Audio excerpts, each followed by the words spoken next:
Until the late 1800s, there was very little law regarding food production in America.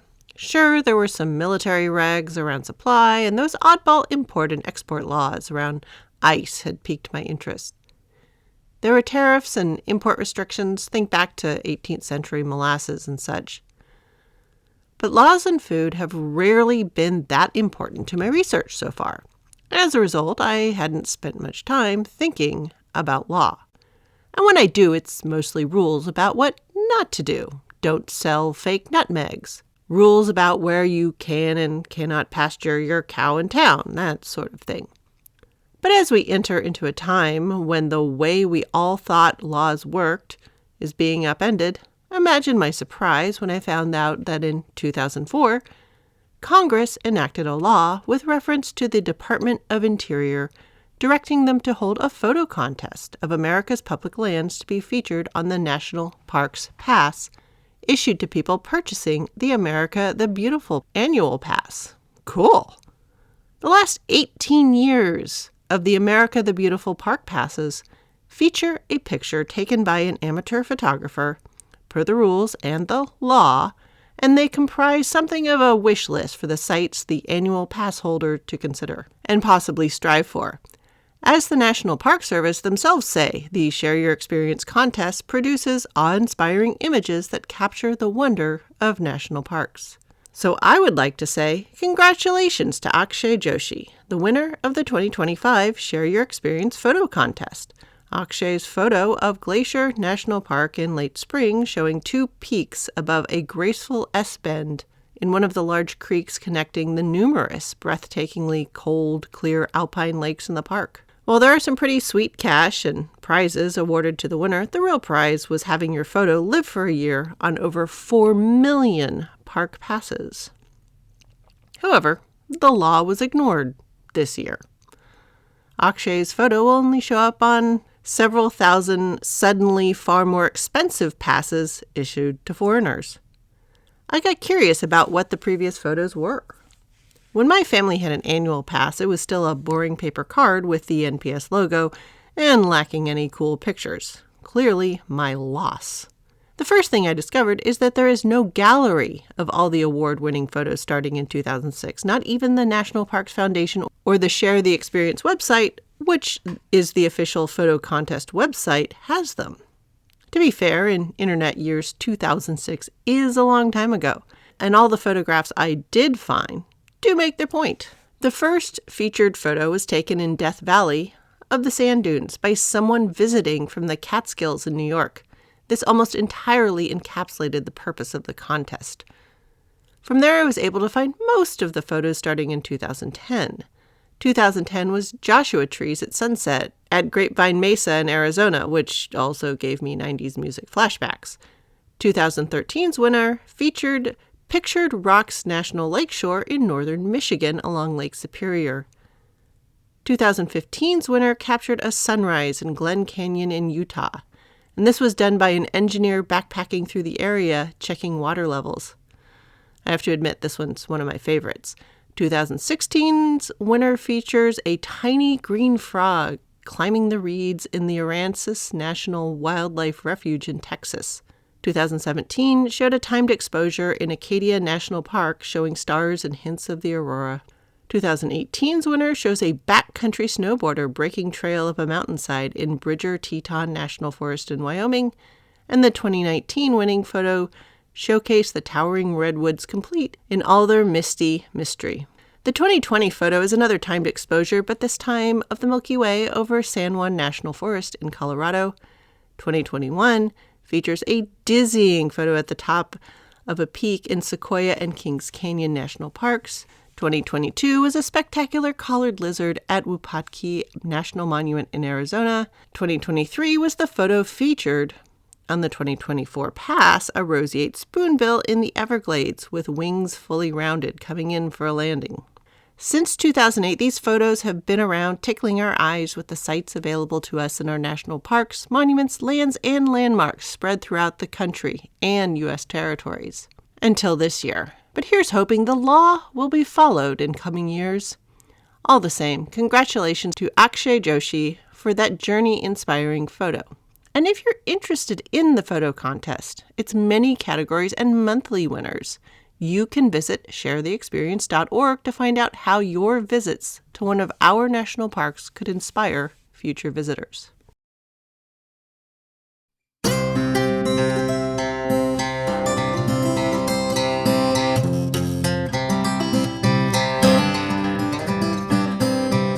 Episode 161, Hardtack, Softbread and Meal, Daily Bread in the War of Rebellion. Hello, and welcome to the History of American Food.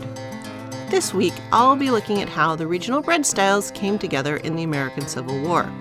It spawned a fascination with the worst sort of cracker, made people think about the viability of bread from far away, and was probably the first time anyone really consciously thought about what exactly American bread was. So pull up to your place at the table and let's dig in. The first thing you need to know is that Hardtack's official Army designation was hard bread. While this terrible cracker was not invented for the Civil War, it is the major war everyone pins it to, and it seems to have been regular rations for just about everybody. And now it seems to have a stranglehold on the American imagination around military food. Hard bread became part of official Army supplies for the War of 1812. It was based on the ubiquitous twice-baked unleavened ship's biscuit that was the center of so much sailor cuisine.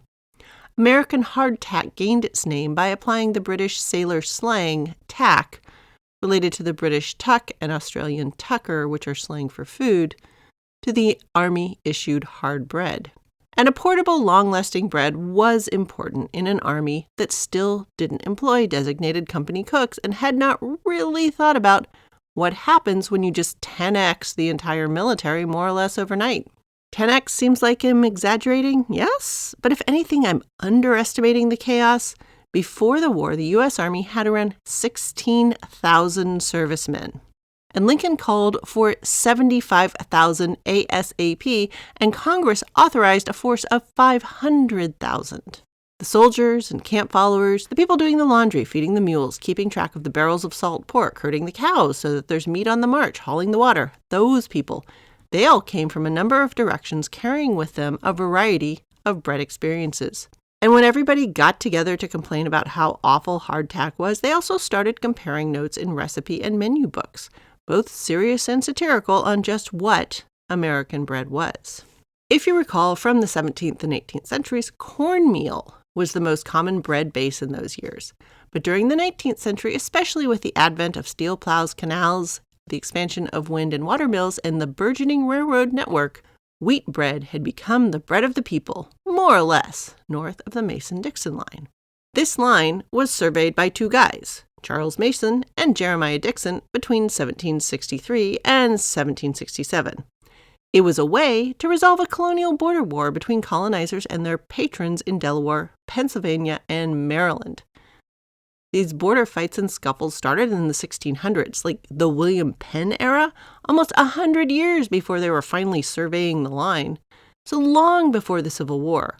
But because there was a line there, known and relative to many other things and very well mapped, it became a touchstone when other dividing tasks were taken on.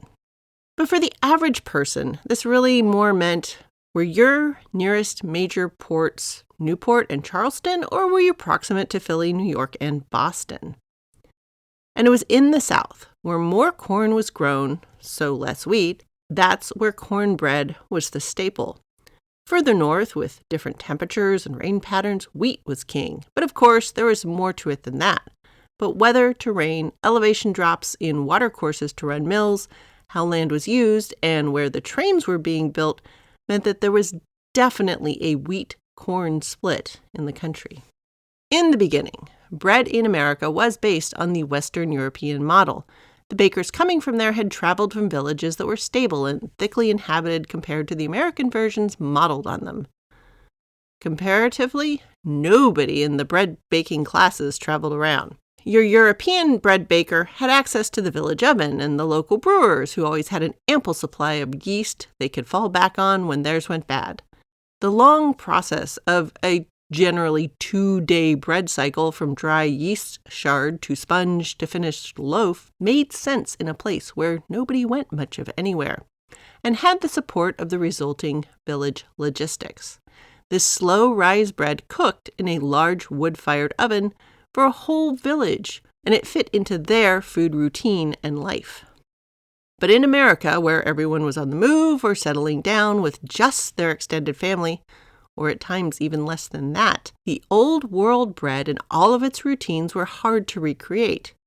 If you were in a large house with an attached economy or ran a bakery in Philadelphia or Boston and New York or Newport, you could pull it off, but the America of this day was expanding fast, and many towns had no bread oven at all. You had to build your own out of mud or stone by yourself and supply all the wood for it on top of all the other wood you needed.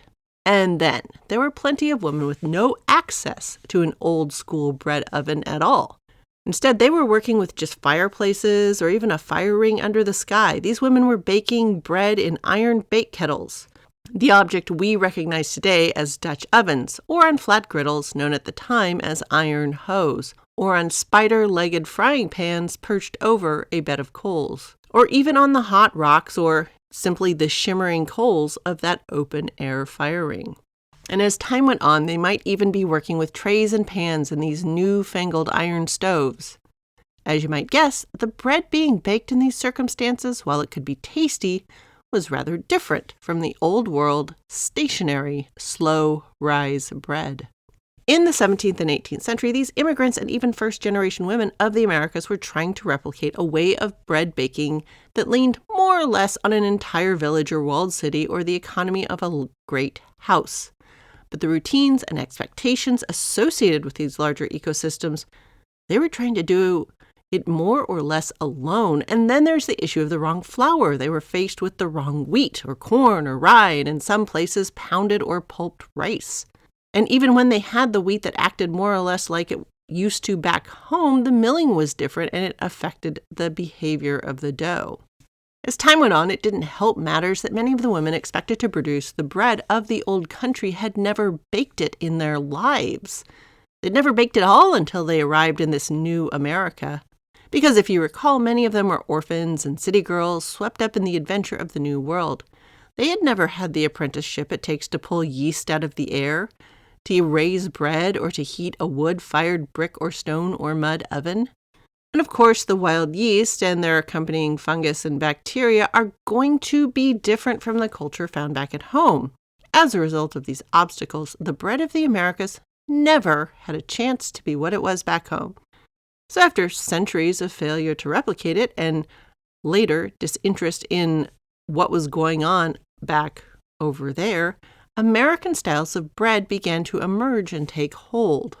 In the middle of the 19th century, baking bread wasn't really a topic for research, especially not by the women cooking at home. It was a duty, something that had to be done. So as for finding a different or a better way, well, there were barely cookbooks. Sure, wealthy people had them, and they were starting to become more common in cities, but remember, paper is still entirely made out of old cotton clothes at this point. It's all rag paper. I mean, sure, there's like vellum, stretched animal skin, but that was pretty rare and mostly used for like official documents and stuff. Paper made from wood fiber is still in the future. There were no books to read about bread or do bread comparison. Your best reference was someone else close by who seemed to have it figured out, if they liked you. Bread was one of those things that simply was, and whatever bread was being made with what was available, where you were, well, that was bread. And so these bakers of America, almost entirely women, who had never baked or even eaten the bread of the old country, capital letters engaged, they did not have the yeast or equipment or even the flour of the old country. They came up with breads that worked with what they had where they were.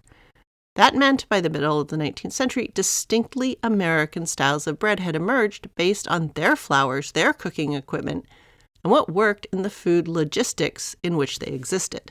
Sure, there were still sourdough breads and breads made with a sponge from the previous loaf, but many more were made with yeast people were culturing on potato slurries mixed with a tea made from hop leaves to keep the yeast culture from rotting. Overuse of this hop yeast, as it was called, could make a bitter bread. Corn and rye flour and rice were often boiled to soften them before they were added into wheat flours, making a distinctly American, moist and bouncy loaf. We understand the process now as gelatinizing the starch, but all they wanted was for their bread to not be gritty. As mills integrated bolting or sifting into the flour's production, so more bran was separated out, there was some fascination with wholemeal flour breads. For more on this, peek back at Grahamism in episode 130. There were even people making bread even denser by adding in extra bran. Despite the continuous growth of American cities, over 90% of the country's citizens still lived in a rural setting, and around 70% did agricultural labor as their main employment. The iron plow was making farming more efficient from the 18th century, and the introduction of farming machines after the Civil War will see these numbers continue to drop precipitously. As the money economy picked up in America, most people who farmed did so by raising food for themselves, along with a crop or an animal product to be sold for cash, and a popular cash crop was wheat. Growing, cutting, and even threshing wheat, that is, separating the seeds from the grass, is pretty low tech, but storing and milling wheat requires a large capital investment in a mill. So it was a good option to sell your wheat as it brought in fairly good money. Corn is easier to store and process and sold for lower prices. So many people grew both, but corn was generally for their own consumption. Also, corn waste, stalks, and husks had many uses around the farm. As a result, many people, despite growing wheat, ate cornbread or corn and rye bread, or even thirded bread, where they included in some wheat flour. In low-lying areas of South Carolina, coastal Georgia, Alabama, Mississippi, and Louisiana, where they grew rice rather than wheat, rice breads were popular as they could be made with the broken rice that was not fit for sale. And for those that purchased wheat flour, many lived in places where the wheat was soft. That meant it wouldn't hold bubbles the way it needed to for that old world bread. We understand now that this means it has a lower amount of the gluten protein, but to them it simply was bad at holding the necessary bread bubbles. So where soft wheat grew, biscuits would often appear where we now expect loaves. There were also many women who had sacks of flour with them, even of the right sort, but they were baking on the move or at frontier forts or on homesteads where not only was there no bread oven, there was often nothing more than an open-air fire ring. And it was these cooks who usually turned out the bread product that didn't depend on yeast. They created rise in their baked goods through the inclusion of eggs, or used repeated smashing to trap air to create beaten biscuit, or they made air bubbles with the inclusion of the newfangled chemical yeasts, that is, saleratus or baking sodas. Alternately, they simply made bread that didn't rise. This included steamed breads, relatives of boiled puddings from the previous centuries, Johnny cakes or journey cakes, which are basically pancakes without eggs, which were made on griddles or in frying pans.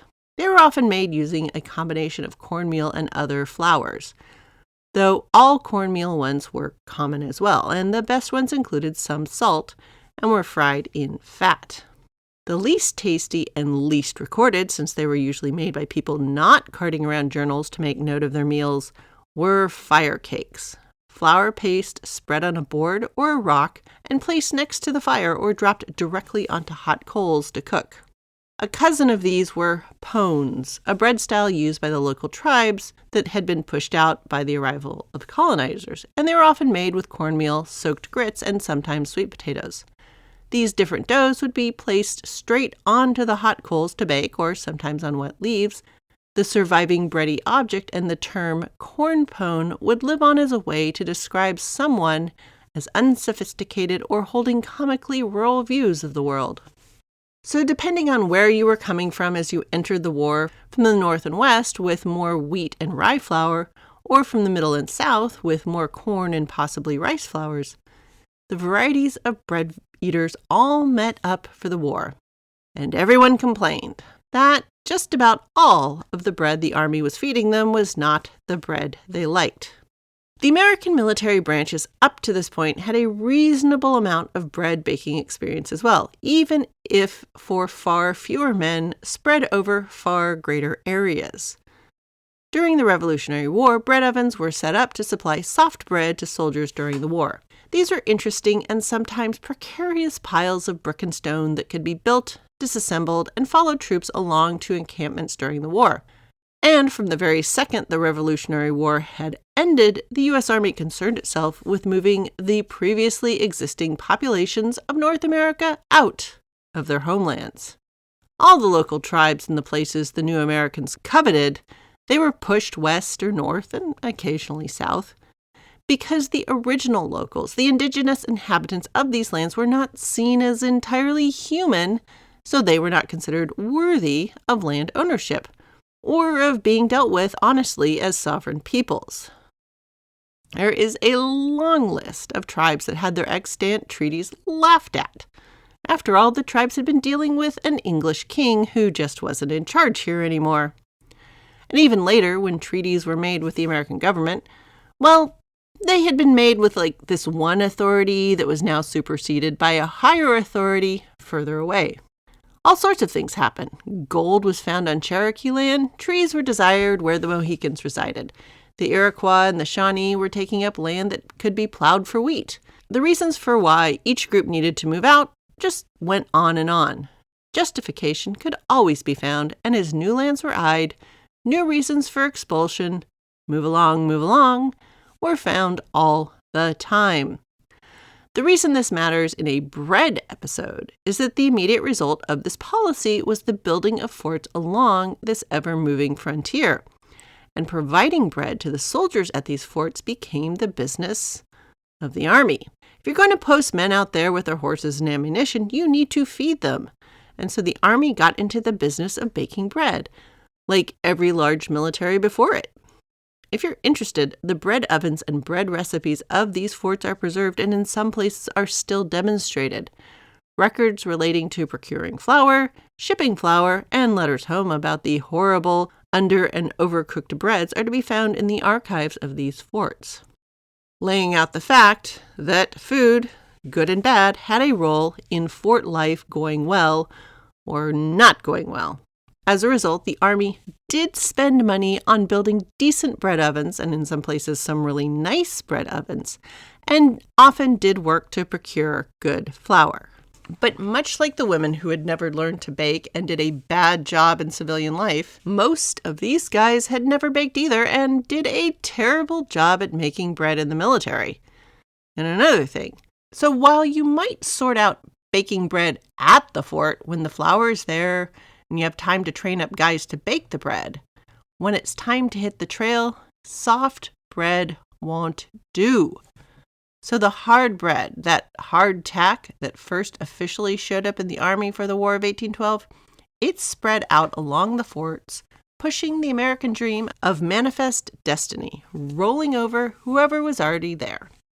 So before the Civil War, there was Army bread, soft and hard. Terrible, pretty good, and some that was even bordering on delicious. Some men had wives or the functional equivalent. Officers had cooks, enslaved men, freedmen, bakers' sons, and the like. But in all cases, these people were cooking for tens of men, maybe a few hundred. If you look at the size of the troops that went to go invade places like Mexico or Florida, or poke at the edges of Arizona or Alta California, these were small and lean forces, with most of the bother being about the horses and their fodder. But with the start of the Civil War, it was no longer tens of men or even a few hundred. The armies of the War of Rebellion measured in the tens of thousands. And remember, there was an authorization for a force numbering 500,000. And the injured and the ill men, tens of thousands no one was ready for. Making fire cake and biscuit 1 pen at a time over hundreds of fire rings was no longer going to work. The armies realized, especially the Union Army, that you had to bring the bread in. At first, it resembled the last war anyone remembered, the War of Independence, where needs could be met more or less by cart. The number of donkeys, mules and oxen in the case of America, needed to haul in enough bread was possible for most parts of the 18th century wars. But no longer for this bigger war. Thousands of soldiers gathering together to defend or besiege a city, or to ready for a large battle of over 100,000 men cannot be supplied by cart alone. What the bread was made of, the recipes, these didn't change all that much, but what did was the logistics of it all. Up until now, your bread was from where you were too. The flour, in the middle of the 19th century, might have come from up the river or down the tracks, or in the case of San Francisco, it may have made the trip around the Horn, looping under South America. But the bread itself was baked no further than you or your servants walked. But with war declared, and the danger of food-related discipline issues in gatherings of thousands of men, the bread had to come from somewhere, and so we have the first instance where large amounts of already baked bread is brought in by train. Both hard bread in piles of wooden crates and mountains of soft bread wrapped in sheets. And thus, the American tradition of making bread in a large facility back there and shipping it on wheels to here has begun in war. Bakeries in the river and railroad towns of New York and Pennsylvania were manufacturing bread that was put on rail lines to Virginia to supply the Army of the Potomac. Piles of this bread can be seen in photographs, both on purpose as a brag of the food output capacity, but also, incidentally, in photographs that focused on other types of war materiel. Men on the march will still be eating steamed cornbread and Johnny cake fried on iron and fire cake cooked right on the coals. Others will be so hungry at times they will simply eat flour paste or slurries of cornmeal and suffer the intestinal distress that follows. Most men in hospitals will be eating corn gruels and wheat and rice mushes. Interestingly, oats as a human food will barely break the surface. People reading the instructions for caring for the wounded that came out of the Crimean War via Alexis Soyer and Florence Nightingale were baffled by this thing called groats. Humans may share corn with their animals, but oats were strictly horse food, and buckwheat? Basically unknown.